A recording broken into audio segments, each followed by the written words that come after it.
Hermanos, vamos a leer de Filipenses capítulo 3. Filipenses capítulo 3, versículo 1 a 11.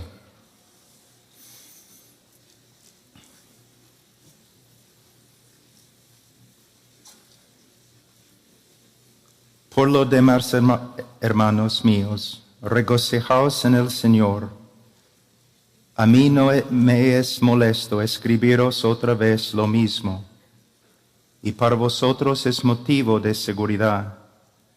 Cuidaos de los perros, cuidaos de los malos obreros, cuidaos de la falsa circuncisión, porque nosotros somos la verdadera circuncisión que adoramos en el Espíritu de Dios y nos gloriamos en Cristo Jesús, no poniendo la confianza en la carne, aunque yo mismo podría confiar también en la carne. Si algún otro cree tener motivo para confiar en la carne, yo mucho más. Circuncidado el 8º día, del linaje de Israel, de la tribu de Benjamín, hebreo de hebreos. En cuanto a la ley, fariseo. En cuanto al celo, perseguidor de la iglesia. En cuanto a la justicia de la ley, hallado irreprensible. Pero todo lo que para mí era ganancia, lo he estimado como pérdida por amor de Cristo. Y aún más yo estimo como pérdida todas las cosas en vista del incomparable valor de conocer a Cristo Jesús, mi Señor, por quien lo he perdido todo y lo considero como basura a fin de ganar a Cristo y ser hallado en Él, no teniendo mi propia justicia derivada de la ley, sino la que es por la fe en Cristo, la justicia que procede de Dios sobre la base de la fe. Y conocerle a Él, el poder de su resurrección y la participación en sus padecimientos, llegando a ser como Él en su muerte, a fin de llegar a la resurrección de entre los muertos. Oremos, hermanos.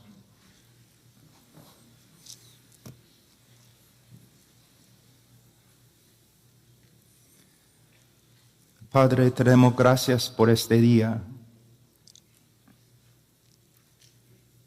Te damos gracias, Señor. Te damos gracias por todo lo que has hecho en nuestra vida. Tu amor, misericordia, tu gracia. Señor, tú conoces mi debilidad, mis necesidades, mi gran necesidad, Señor, de gracia, de tu ayuda.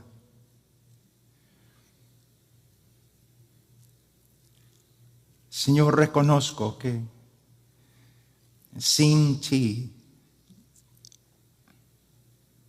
yo no puedo, Señor, hacer nada.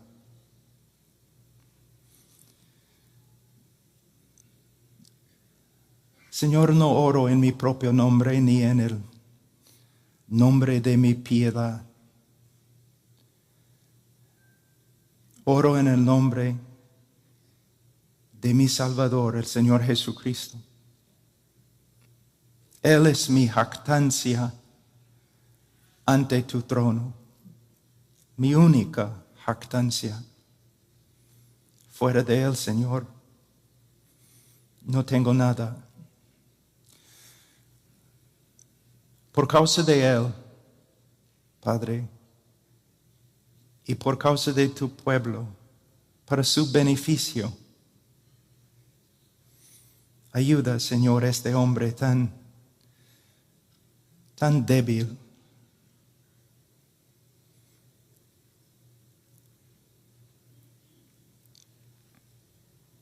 Como siempre, Señor, ni quiero abrir mis ojos o dejar de orar, porque, Señor, es aquí ante tu trono que encuentro mi seguridad y mi paz.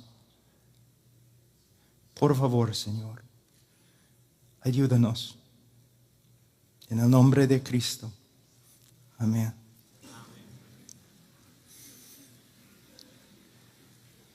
Hermanos, oren por mí. Todavía los médicos me han puesto en descanso médico, pero cuando John MacArthur y Henry Tolopilo te llaman, tienes que venir.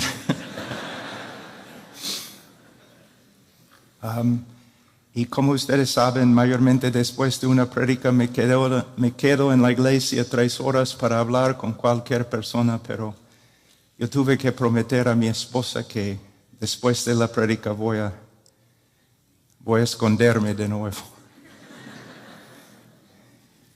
Y ustedes tienen esposas latinas, entonces.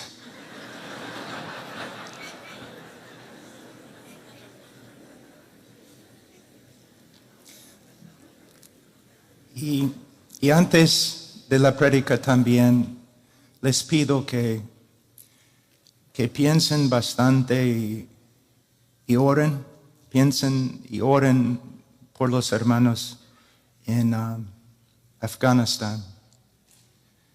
Estamos trabajando este último mes con muchos cristianos en Afganistán, tratando de sacarlos del país y esconderlos dentro del país. Y hermanos, para ellos ahora es una prueba de fuego y necesitan nuestras oraciones. Es una situación muy difícil. Pero aún sobre esta situación, el Señor reina. El Señor reina. Siempre para mí es difícil predicar en un grupo. Así a veces me enojo porque parece que hay algo que no está bien. Yo me doy cuenta que estoy predicando a pastores que son más nobles que yo. Nadie conoce su nombre, pero son hombres de Dios y mujeres de Dios que han trabajado más que yo, más piadoso que yo. Pero estoy aquí con mis limitaciones y mi debilidad y voy en la gracia de Dios, intentar ser algo de bendición para ustedes. Pero tienen mi respeto, hermanos. Ustedes tienen mi respeto.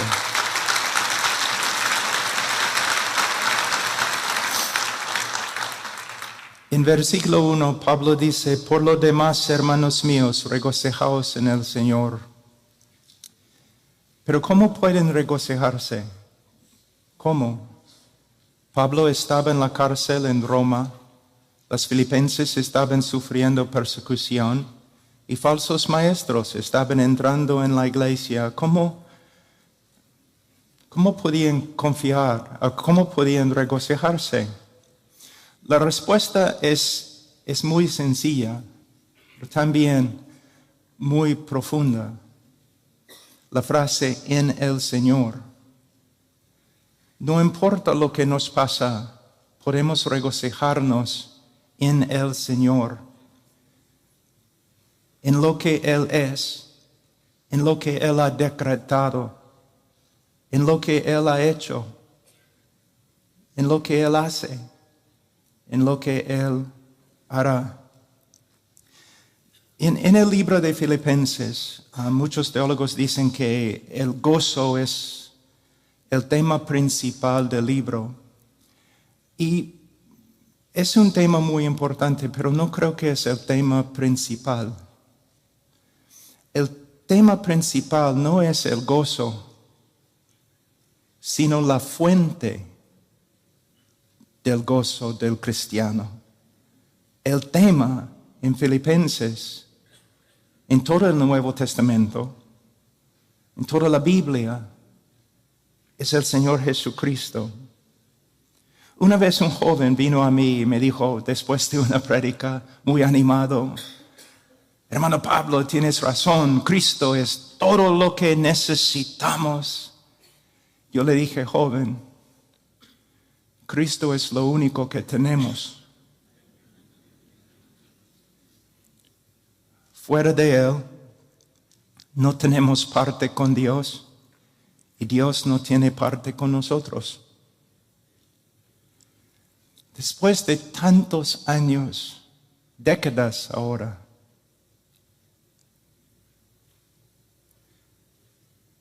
esta verdad es más y más una realidad para mí. Tengo Cristo. No tengo nada más. Pero Cristo es suficiente.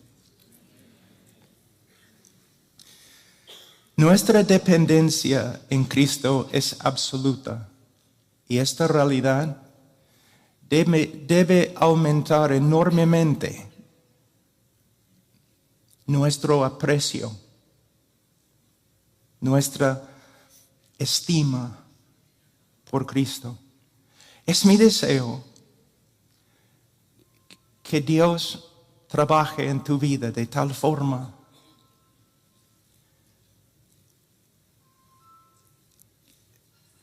aunque tengas que sufrir, que Dios trabaja en tu corazón, en tu vida de tal forma que poco a poco el valor de Cristo crezca y crezca y crezca.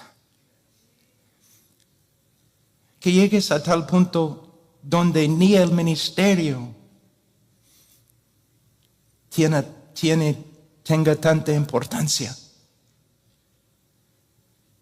La persona de Cristo. ¿Qué quieres? Cristo. Cristo. ¿Quieres tener un gran ministerio? No. ¿Quieres ser famoso? No. ¿Qué quieres? Conocer a Cristo. Pablo dice, a mí no es molesto escribiros otra vez lo mismo. Para vosotros es motivo de seguridad.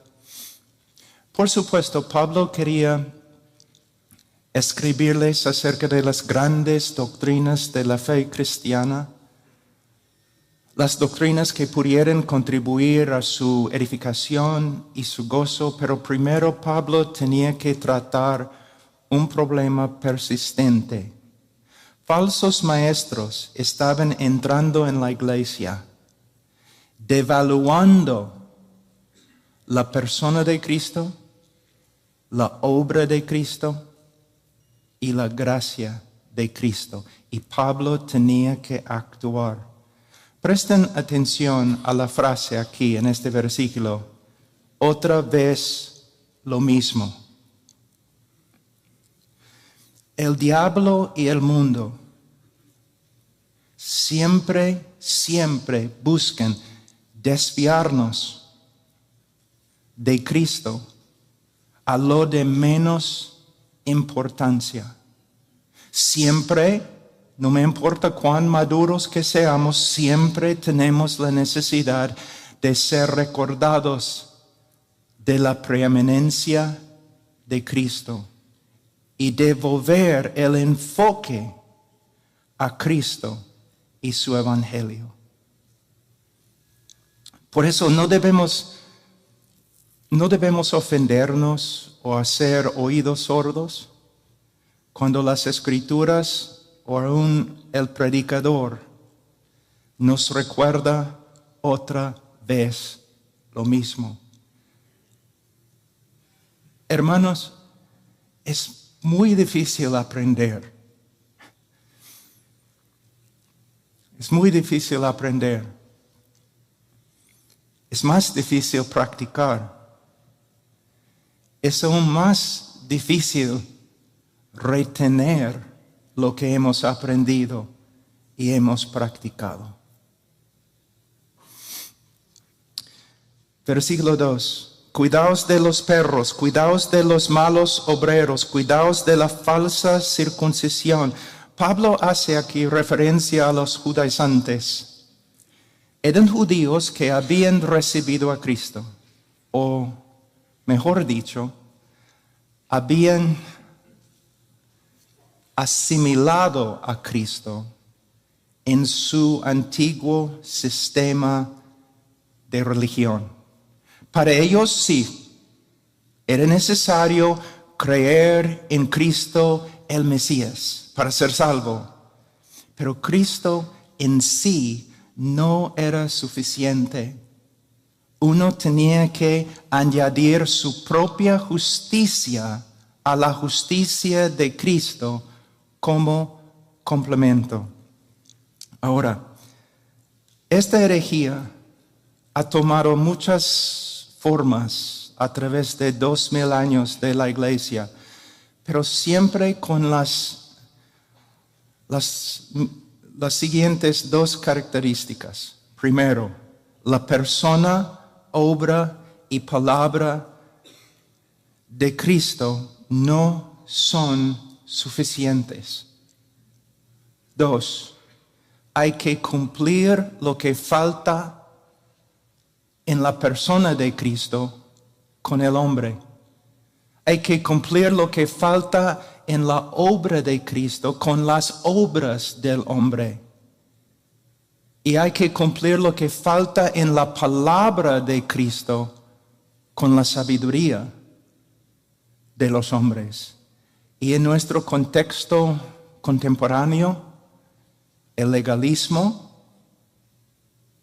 la psicología y especialmente ahora en el último año, la sociología. Hermanos, la persona de Cristo es suficiente. La obra de Cristo es suficiente. Consumada es. Y ciertamente la palabra de Cristo es suficiente. Ahora, Pablo describe en versículo 2 a estos falsos maestros usando términos muy fuertes, aún despectivos. De hecho, cada término que Pablo usa acá, los judíos usaron con referencia a los gentiles y a los paganos. Entonces lo que Pablo está diciendo es que estos super religiosos entre los judíos eran nada más que incrédulos, fuera de la gracia de Dios. Ahora Pablo, primero, él dice, cuidaos de los perros. Quizás el término más fuerte de menosprecio que una persona podía usar contra otra persona. En Palestina, hasta el día de hoy, pero en Palestina en los tiempos de Pablo, los perros no eran animales nobles, sino animales sucios, cochinos, violentos. Comían basura y contagiaban rabia y otras enfermedades. Entonces Pablo está diciendo que básicamente la enseñanza de estos judaizantes era como basura. La doctrina era como basura y las enseñanzas contagiaban la rabia y la gangrena espiritual. En inglés nosotros tenemos una frase, decimos, this man is not taking prisoners. Decimos que este hombre no está recibiendo o tomando prisioneros, él está decapitando a todos. Así es Pablo aquí. Cualquier persona que enseña a otros a devaluar a Cristo y la obra de Cristo en los ojos de Pablo era digna de menosprecio. Él dice, cuidaos de los malos obreros. Según Pablo, los que desprecian el valor de Cristo son obreros de maldad, inicuos, pecadores, lo opuesto de lo que pretenden ser. De nuevo, quizás uno diga que el lenguaje de Pablo es muy fuerte. Sí, es muy fuerte, pero es preciso. ¿Por qué Pablo habla así? Por la misma razón que nosotros deberíamos hablar así. Porque estos falsos maestros estaban devaluando a Cristo. John MacArthur escribe, y lo que él va a escribir aquí es muy profundo. Cualquier intento de agradar a Dios por medio de los esfuerzos de uno y desviar la atención de la redención cumplida de Cristo es el peor tipo de maldad. Así es. Hermanos, tenemos que reconocer que fuera de la gracia de Dios, todos nosotros somos obreros de maldad. Es el testimonio de la Escritura contra nosotros. Isaías dice en 64:6, todos nosotros somos como el inmundo, y como trapo de inmundicia todas nuestras obras justas.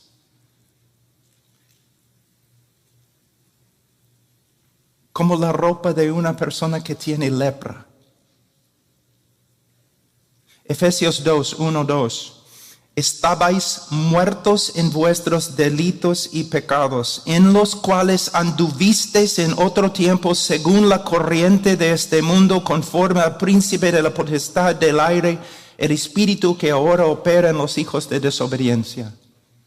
Una vez yo tuve que enseñar este texto y yo pasé mucho tiempo pensando en el texto y tratando de comprender la idea principal del apóstol Pablo aquí, para comunicar a mis oyentes la verdad que se encuentra en este texto.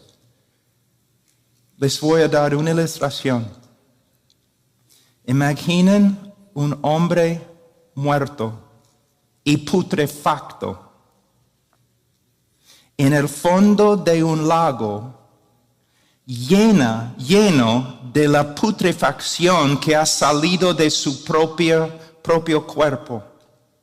Y este hombre muerto anda en su propia putrefacción, siendo animado por el diablo. Es lo que Pablo está diciendo. No es una exageración, es lo que Pablo está enseñando. Hermanos, la única cosa que el hombre puede contribuir a la obra de Cristo es su pecado. Es su pecado. Una vez un reportero, después de una prédica, se me acercó enojado. ¿Por qué hablas tanto del pecado? Yo le dije, porque quiero que tú ames a Cristo. Cuando una persona entiende lo que es ante Dios fuera de la gracia de Dios,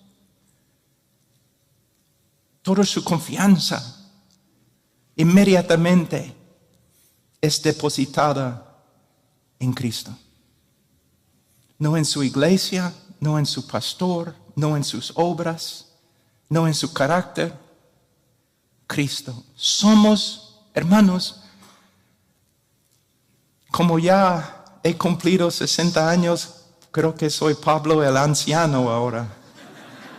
Como Pablo el anciano, les digo que después de casi 40 años no tengo nada presentar ante Dios.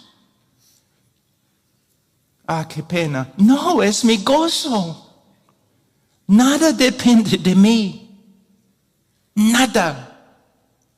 Cristo ha hecho todo.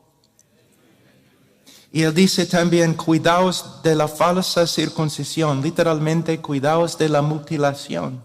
De la mutilación. La circuncisión era una señal principal del pueblo de Abraham. Y también fue mandada por la ley de Moisés. Cualquier hombre en Israel que no fue circuncidado fue excomulgado del pueblo de Dios, sin misericordia. Pero ahora Pablo está diciendo que cualquier persona que enseña la circuncisión es como un mutilador, como un pagano. Los paganos que mutilaban sus cuerpos contra la ley de Moisés. ¿Cómo puede ser? Necesitan entender dos cosas. Primeramente, bajo el antiguo pacto, la circuncisión era una señal de fe, no una obra que salvaba. Segundo, la ley siempre, todo el Antiguo Testamento, la ley tiene que ser aplicada siempre a la luz de la persona y obra de Cristo. Les voy a dar un ejemplo. En 1 Timoteo capítulo 1, versículos 7 a 11, Pablo habla de esto. En versículo 8, él dice, escuchen hermanos, Pablo dice en versículo 8 algo muy profundo. Pero nosotros sabemos que la ley es buena si uno la usa legítimamente. Versículo 11. Según el glorioso evangelio del Dios bendito. Entonces, sabemos que estamos usando la ley legítimamente cuando nuestra aplicación es según o de acuerdo con el evangelio. Si nuestro uso de la ley dirige al pecador a la ley y le infunde confianza en sí mismo, estamos mal. Pero si nuestro uso de la ley pone fin a la confianza del pecador y lo dirige a Cristo, estamos bien.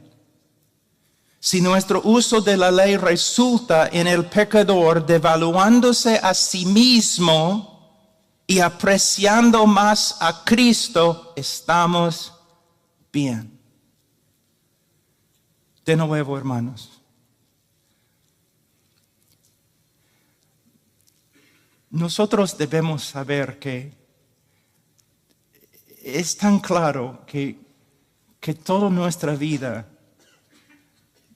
el enfoque de toda nuestra vida debe ser Cristo, porque el enfoque de toda la Biblia es Cristo.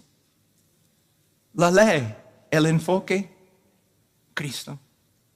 Los libros de historia no están diciendo, mírenos, mírenos, mírenos, sino espera, viene, espera, viene. Los libros de sabiduría, los profetas, el enfoque principal es Cristo. Cristo. Y el enfoque principal de nuestra vida, cuando nos levantamos en la noche porque no podemos dormir, el enfoque debe ser,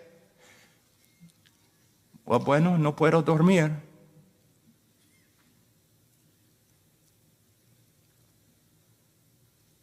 Debo usar este tiempo para pensar en Cristo, para comunicarme con Cristo, leer de Cristo, meditar en Cristo, pedir que Cristo venga de una manera especial esta noche para estar conmigo, sentarse conmigo un ratito para que yo pueda quedarme en su sombra, en su presencia. Versículo 3, porque nosotros somos la verdadera circuncisión. En versículo 3. Pablo da una de las descripciones más hermosas del cristiano verdadero. El cristiano es la verdadera circuncisión. En Colosenses 2:11, Pablo lo describe como una circuncisión no hecha por manos, no hecha por manos humanas, sino una circuncisión hecha por el poder de Dios. Es una referencia, yo creo, a un pasaje muy importante en el libro de Ezequiel 36, capítulo 36, versículo 26 y 27. Voy a leer. Dios promete: además os daré un corazón nuevo y pondré un espíritu nuevo dentro de vosotros. Quitaré de vuestra carne el corazón de piedra y os daré un corazón de carne. Pondré dentro de vosotros mi espíritu y haré que andéis en mis estatutos y que cumpláis cuidadosamente mis ordenanzas. A través de la obra regeneradora del Espíritu Santo, Dios quita la carne encallecida, exponiendo un corazón nuevo, vivo, sensible a la voluntad de Dios. Es una obra sobrenatural que yo creo sobrepasa la creación del universo.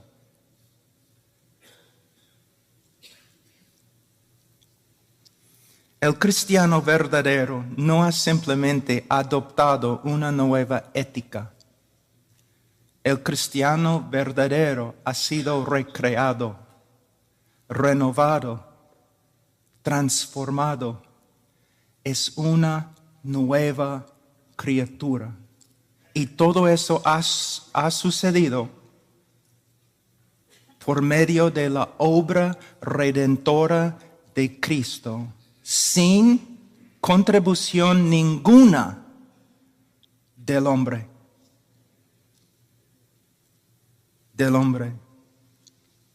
Y esta obra regeneradora del Espíritu Santo siempre resulta en una alta evaluación de la persona y obra de Cristo.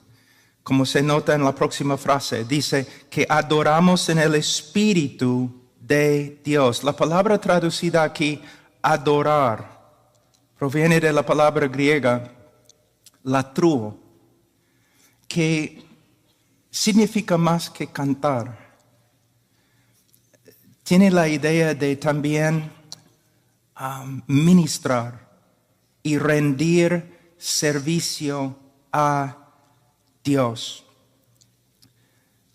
El cristiano no solo adora a Dios por medio de cantar, sino por medio de ministrar a Dios, por medio de rendir servicio a Dios, de acuerdo con su voluntad. Este es el resultado no solamente o no principalmente de la autodisciplina, sino el cristiano está siendo movido y empoderado por el Espíritu Santo. Pablo sigue, y nos gloriamos en Cristo Jesús. El verdadero cristiano, su gloria se encuentra en la persona de Cristo. Solo Cristo. Únicamente, exclusivamente Cristo. John MacArthur escribe, el verbo gloriar en este contexto denota jactarse con alegría exultante acerca de lo que una persona está más orgullosa. Nuestro orgullo como cristianos es Cristo. Es nuestra única jactancia, nuestra única confianza. Y esta actitud se ve claramente en el apóstol Pablo. Voy a leer 1 Corintios 1, 30, 31. Cristo es nuestra sabiduría de Dios y justificación y santificación y redención, para que tal como está escrito, el que se gloríe en el Señor. Gálatas 6:14, pero jamás acontezca que yo me gloríe, sino en la cruz de nuestro Señor Jesucristo, por el cual el mundo ha sido crucificado para mí y yo para el mundo. Si tú dices a un cristiano maduro, eres buena gente, seguro vas a ir al cielo, el cristiano maduro va a responder, por favor, no lo digas, no hables así, por favor, no.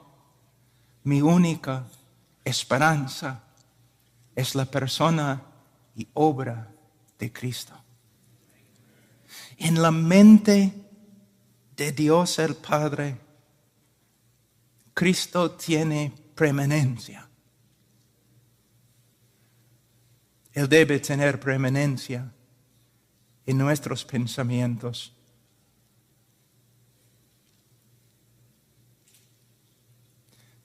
Cuando yo era joven, yo leí acerca de un misionero en las Filipinas que enseñó casi todas las islas cómo leer, para que luego pudieran leer la Biblia. El hombre cumplió mucho, pero en su, creo que la palabra es diario,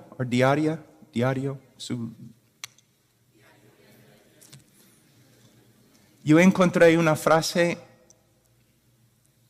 algo que él escribió que me impactó. Yo tenía como, 24 años.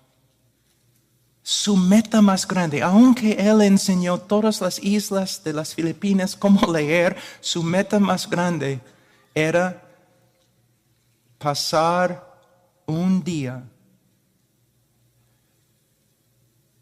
meditando en Cristo sin desviarse un segundo.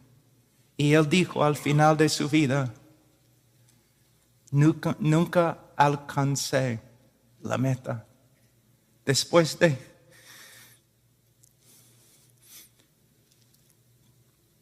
tantos años, nunca alcancé la meta. Pero vale la pena intentar.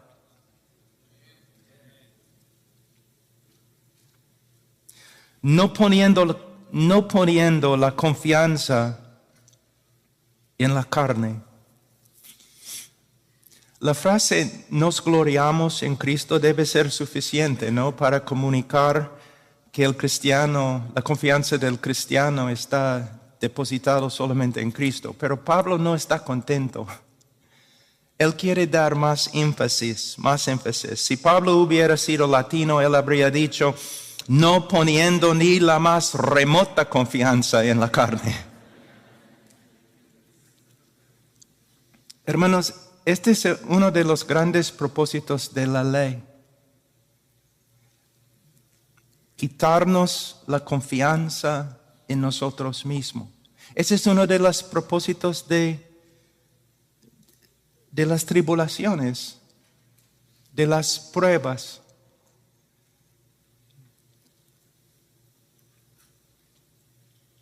De mi salud en este momento. La debilidad nunca ha hecho daño a un hombre de Dios.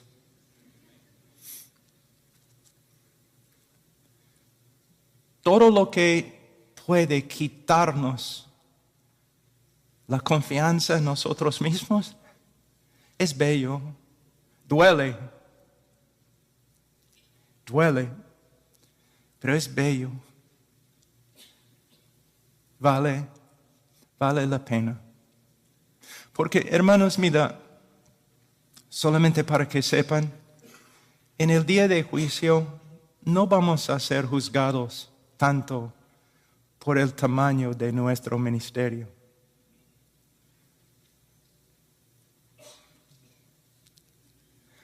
No vamos a ser juzgados por la fama que teníamos.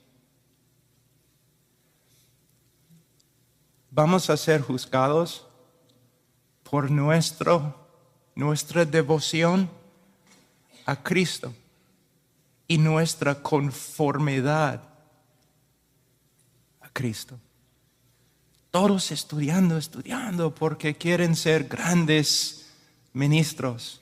No, hermanos, está mal. Estudiamos para que seamos como Cristo. Lo que es importante a Dios debe ser importante a nosotros.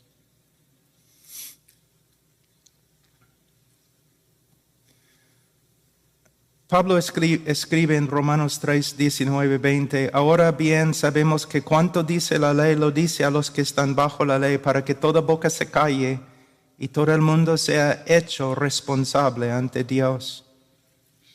Porque por las obras de la ley ningún ser humano será justificado delante de él, pues por medio de la ley viene el conocimiento del pecado.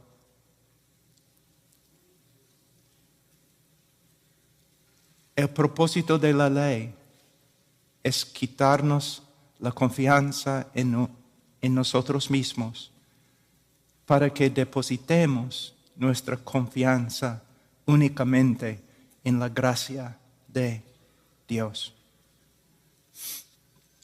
Les voy a dar un ejemplo. Mi tío, Guillermo, después de su fallecimiento, yo fui al funeral y en una iglesia luterana, y yo había hablado varias veces con mi tío. Yo tenía confianza que era creyente. Pero el pastor luterano se paró en el púlpito y por como 20 o 30 minutos él habló de todas las buenas obras de mi tío. Que mi tío había ayudado en la construcción de la iglesia, en el mantenimiento de la iglesia, cómo había servido a las viudas y la gente en la iglesia, 20, 30 minutos hablando de sus buenas obras, y yo estaba sentado en la banca enojándome más y más y más y más y más. Pero después de como 30 minutos, este pastor luterano se puso muy serio. No dijo nada, solamente miró la congregación. Y al final dijo, sí, nuestro hermano Guillermo en este momento está en el cielo. Y no por ninguna obra que yo he mencionado en los últimos 30 minutos. Él está en el cielo.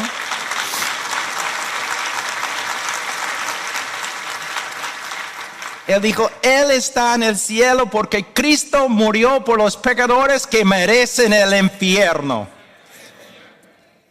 Yo quería abrazarle.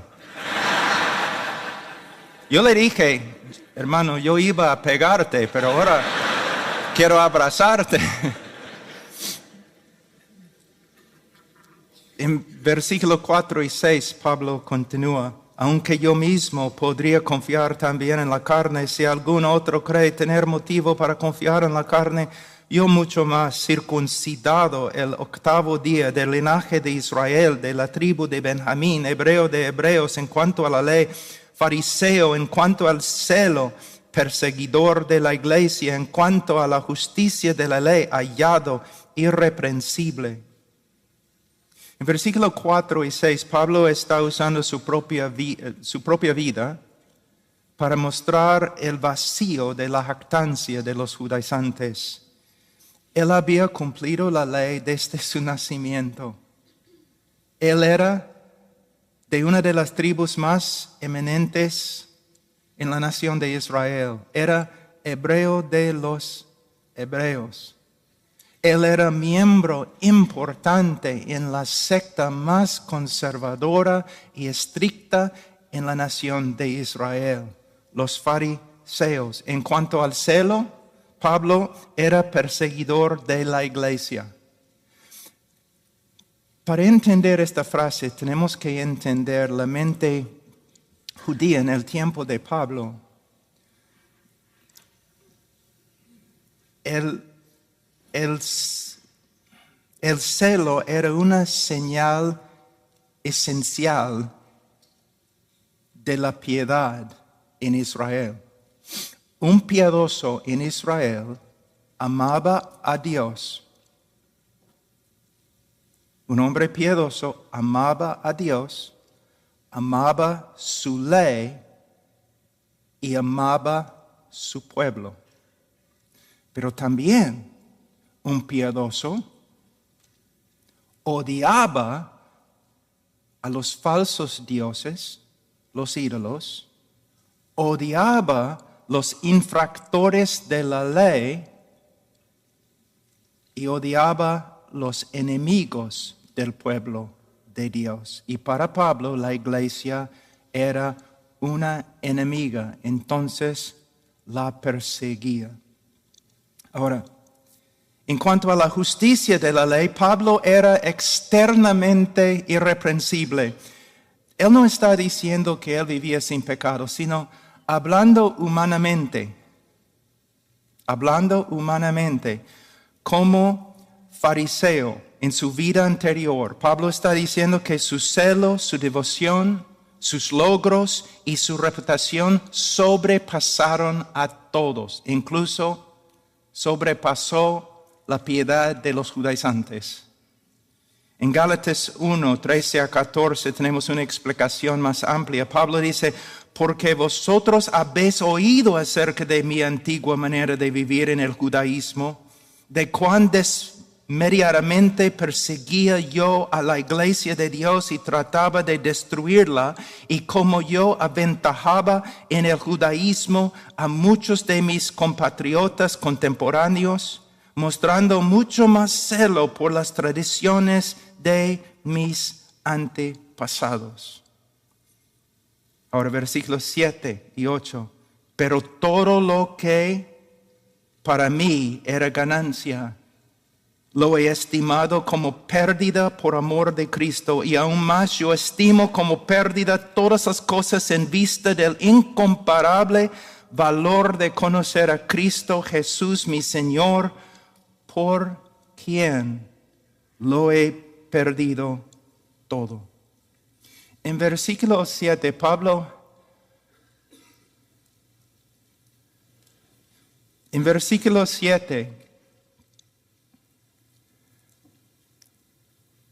Pablo está usando palabras de contabilidad como ganancia, pérdida, contar, estimar.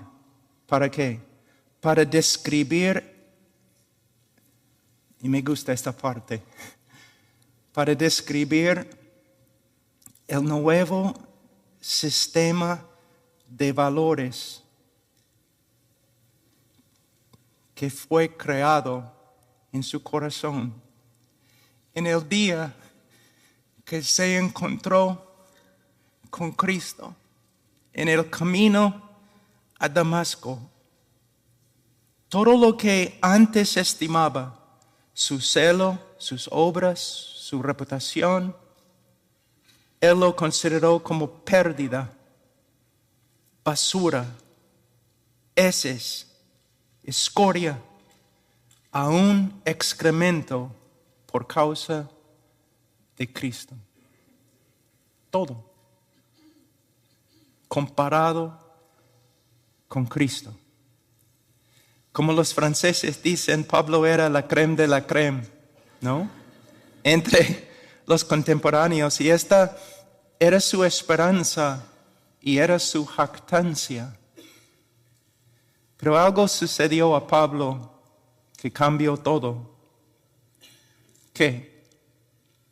Y ojalá que lo mismo nos haya sucedido también. ¿Qué pasó a Pablo? Una revelación de Cristo. Y en esta revelación Pablo vio toda su propia justicia como realmente era. Basura. Basura. Cuando Pablo vio a Cristo en el camino a Damasco, él tuvo una visión parecida a la de Isaías, en Isaías 6. Pablo, en el camino a Damasco, él no vio a un simple carpintero parado al lado de la carretera. En su camino a Damasco, Pablo vio el Señor de gloria sentado sobre su trono. Y como Isaías le hizo pedazos. En Isaías leemos que Isaías gritó: ay de mí, porque perdido estoy, pues soy hombre de labios inmundos, y en medio de un pueblo de labios inmundos habito, porque han visto mis ojos al Rey, el Señor de los ejércitos. Pablo, según Hechos 9:9, estuvo 3 días sin ver y no comió ni bebió.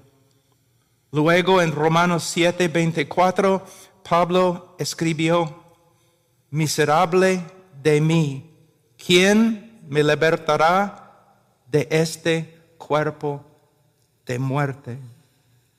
En la conversión de Pablo quizás tengamos la mejor ilustración del arrepentimiento en toda la Biblia. También podemos ver como un encuentro con Cristo puede cambiar totalmente el sistema de valores en el corazón de un hombre.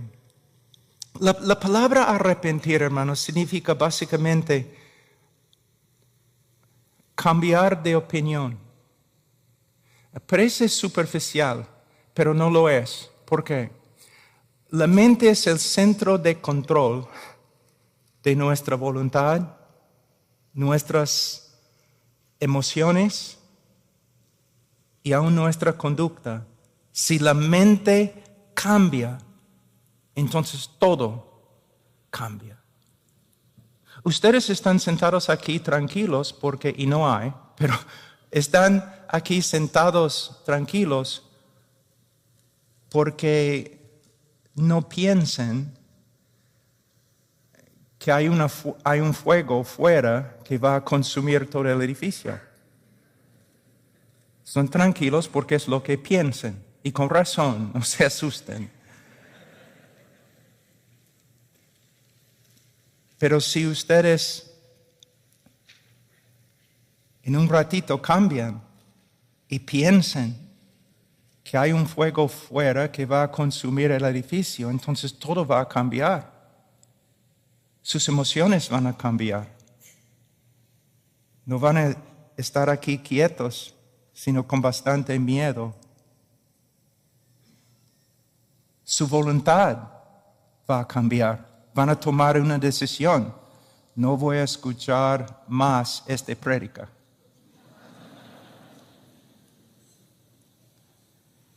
Y su conducta también va a cambiar. Van a correr, van a salir. La mente es muy poderosa. Ahora, Pablo salió de Jerusalén pensando que Jesús era el más grande blasfemo, falso profeta en toda la historia de Israel. Y él salió de Jerusalén a Damasco pensando que la iglesia era la enemiga más grande de Israel en la historia de Israel. Pero en el camino a Damasco, Pablo tuvo un encuentro con Cristo y su realidad se deshizo. Pablo se dio cuenta que estaba equivocado acerca de todo, equivocado acerca de lo más importante en la vida. Él estaba equivocado. Él pensaba que Jesús era un falso maestro, pero ahora él puede ver que Jesús es el Mesías, el Hijo de Dios, el Hijo del Hombre de Daniel 7. Pablo pensaba que la iglesia era la enemiga más grande del pueblo de Israel, pero ahora él puede ver que la iglesia es el mismo pueblo de Dios. También la opinión de Pablo acerca de sí mismo cambió. Él pensaba que él era justo ante Dios. Ahora él reconoce que él es condenado ante Dios. Él pensaba que él era el gran defensor de la fe de Israel. Ahora él sabe que él es el gran enemigo de la fe verdadera de Israel. Él pensaba que era siervo de Dios, uno de los siervos más eminentes de Dios. Ahora él sabe que él era nada más que un siervo de Satanás. Toda su vida cambió. Pablo calculó bien el valor de sus obras y el valor de Cristo. En este momento Pablo rechazó toda su vida anterior en la cual había confiado y también de la cual se había jactado. Lo rechazó como algo asqueroso y lo echó en la basural, se levantó y siguió a Cristo. Todo su sistema de valores cambió. En versículo 8 Pablo dice, yo estimo como pérdida todas las cosas en vista del incomparable valor de conocer a Cristo Jesús mi Señor. Ahora quiero que los predicadores aquí, los pastores, presten atención en una frase que es extremadamente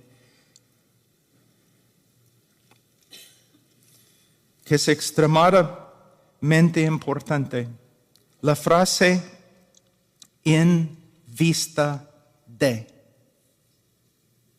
Yo estimo como pérdida todas las cosas en vista del incomparable valor de conocer a Cristo Jesús mi Señor.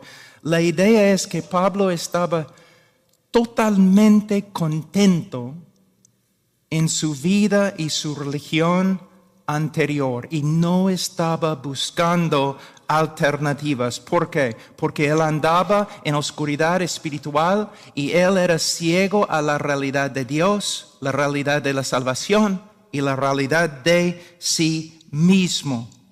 Pero el momento que vio a Dios revelado en Cristo, Dios como es, la salvación como realmente es, él vio que su vida y su religión eran despreciables en comparación. Esto demuestra que uno puede ver la inutilidad de sus obras y la vanidad de su vida solo a la luz de la revelación de Cristo. Tenemos otro ejemplo en 1 Tesalonicenses 1, 9 a 10. Yo aprendí esa verdad de D. Edmund Hibbert. Es un comentario en 1 Tesalonicenses excelente, lo recomiendo. En 1 Tesalonicenses 1, 9 a 10, Pablo escribe, pues ellos mismos cuentan acerca de nosotros, de la acogida que tuvimos por parte de vosotros y de cómo os convertisteis de los ídolos a Dios para servir al Dios vivo y verdadero y esperar de los cielos a su Hijo, al cual resucitó de entre los muertos, es decir, a Jesús, quien nos libra de la ira venidera. Lamentablemente los traductores en español han invertido las palabras de Cristo aquí, las palabras de Pablo aquí. En el griego el texto lee de la siguiente manera. En el griego original, el texto no dice cómo os convertisteis de los ídolos a Dios, sino cómo os convertisteis a Dios de los ídolos. Voy a leer.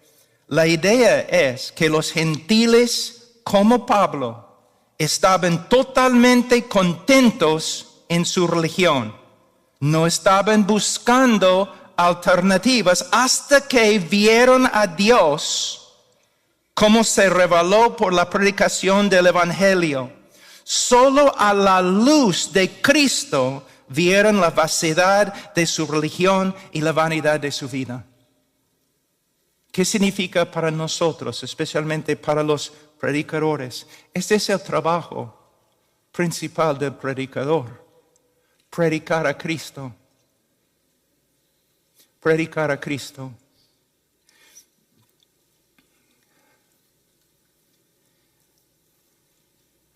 Aquí es el orden que tengo en mi propia vida. Mis prioridades. Estudiar a Cristo en las Escrituras.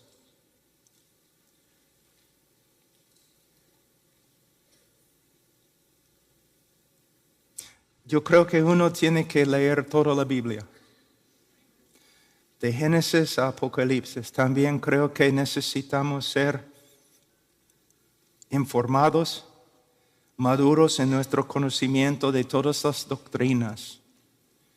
Pero si hay una doctrina preeminente, es la doctrina de Cristo.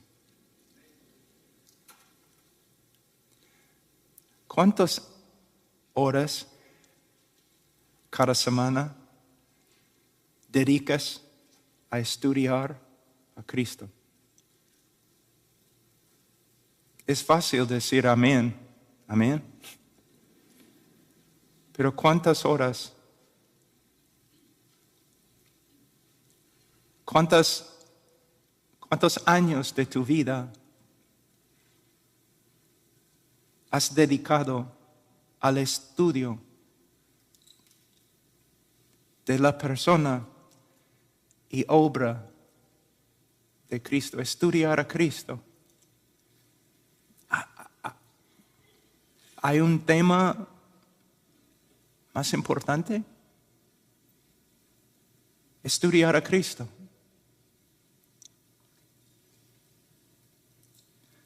Y no solamente, entonces primero para mí estudiar a Cristo. Segundo, buscar a Cristo en la oración.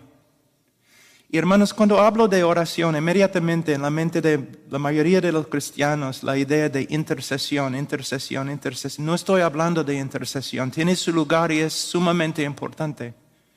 Pero estoy hablando de comunión con Cristo. Compañerismo con Cristo. En las noches, cuando no puedes dormir, simplemente ponerte de rodillas y mirar arriba y hablar con Cristo. En mi experiencia, me parece que es más fácil para las mujeres que los hombres, porque los hombres y los pastores siempre quieren hacer.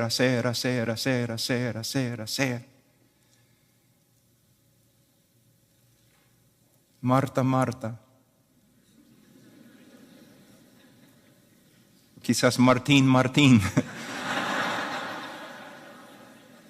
Debes poner al lado todos tus negocios y buscar el rostro de Cristo. Entonces, estudiar a Cristo, buscar a Cristo y ser transformado por el conocimiento de Cristo. Lo que necesitamos, hermanos, ahora en este día son hombres y mujeres transformados. A veces yo escucho las prédicas y mis propias prédicas y prédicas de otros y palabra. Pero ¿dónde está el poder? Y no solamente para predicar, o principalmente para predicar, el poder para vivir. Y no estoy hablando de vivir como predicar en la calle y morir mártir, es fácil. Estoy hablando de ser un buen esposo, un buen padre, un buen amigo, humilde. Buscar a Cristo, estudiar a Cristo, buscar a Cristo, ser transformado por el conocimiento de Cristo y predicar a Cristo a otros. Predicar. Hermano, no debes salir del púlpito contento porque tu exposición era correcta.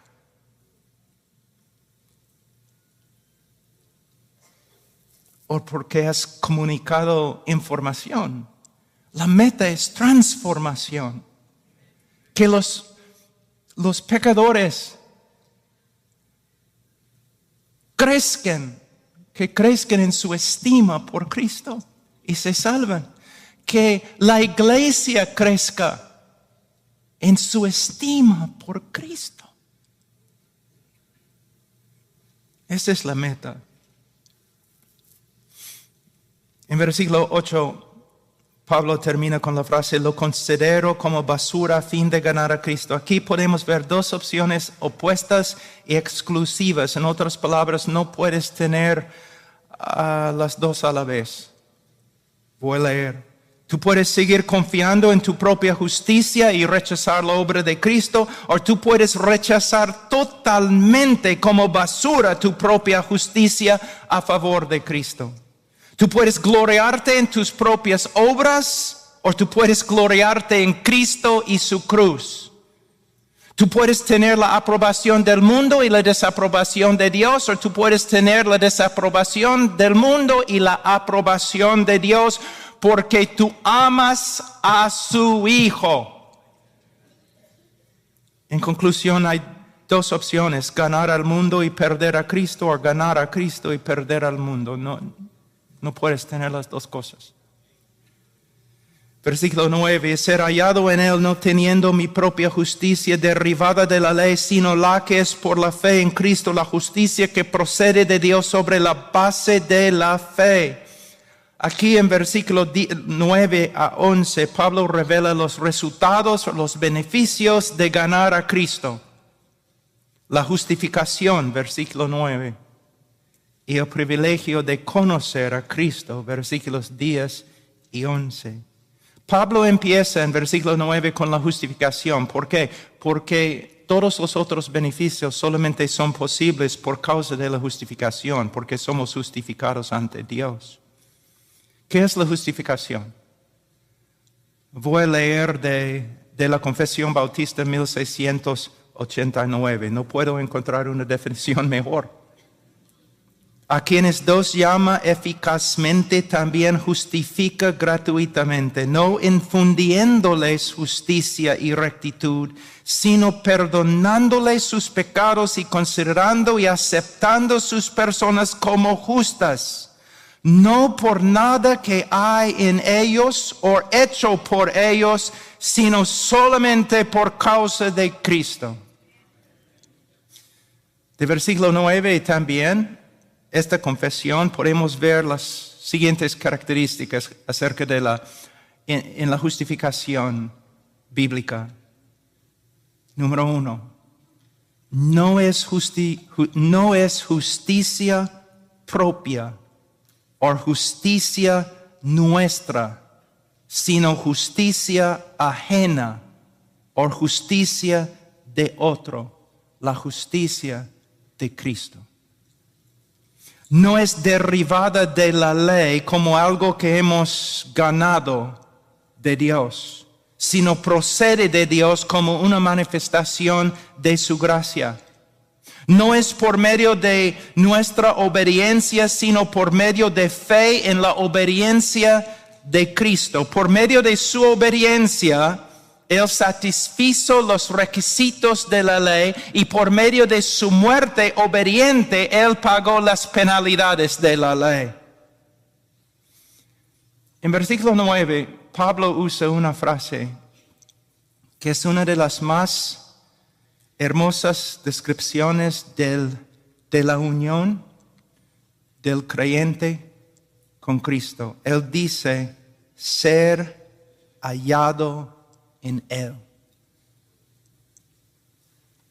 Bueno, se puede predicar 3 horas más, toda esta conferencia. Solamente esta frase. Pero voy a decir ¿qué significa ser hallado en Él? Pablo quería ser hallado en Cristo. ¿Qué significa? Pablo está diciendo que no quería comparecer ante Dios, ante los ángeles, ante los hombres, ni ante el espejo en su propia justicia, sino vestido en la justicia de Cristo.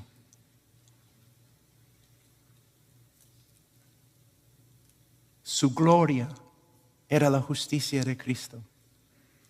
Su belleza era la justicia de Cristo.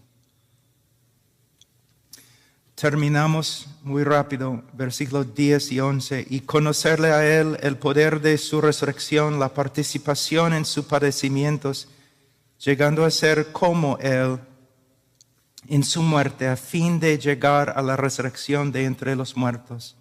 Los que ganan a Cristo no solamente ganan la justificación, sino el gran privilegio de conocer a Cristo. Hermanos, el concepto hebreo de conocimiento denota más que simplemente conocimiento de los hechos o un conocimiento de aún las doctrinas bíblicas. Denota un conocimiento relacional, personal, íntima con Cristo. ¿Cómo se desarrolla?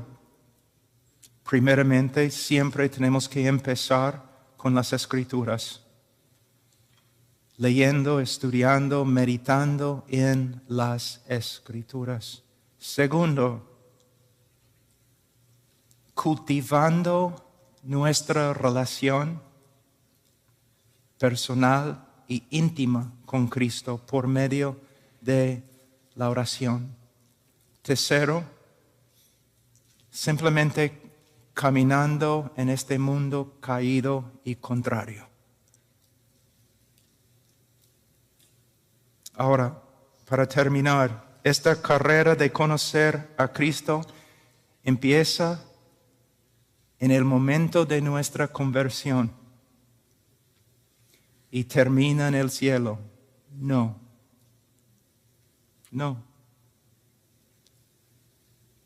Nunca termina.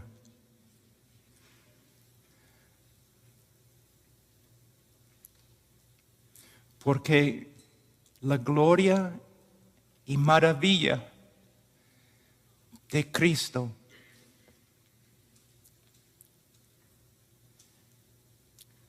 es infinita, inagotable.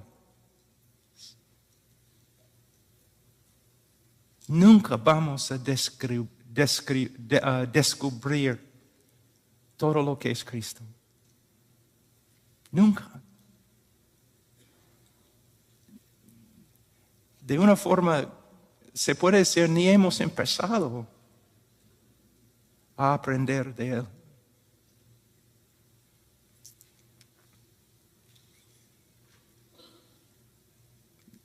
La eternidad presenta un problema para los filósofos, porque después de ¿cuánto tiempo puedes pasar, caminando en calles de oro y después te aburres? O jugando con las puertas.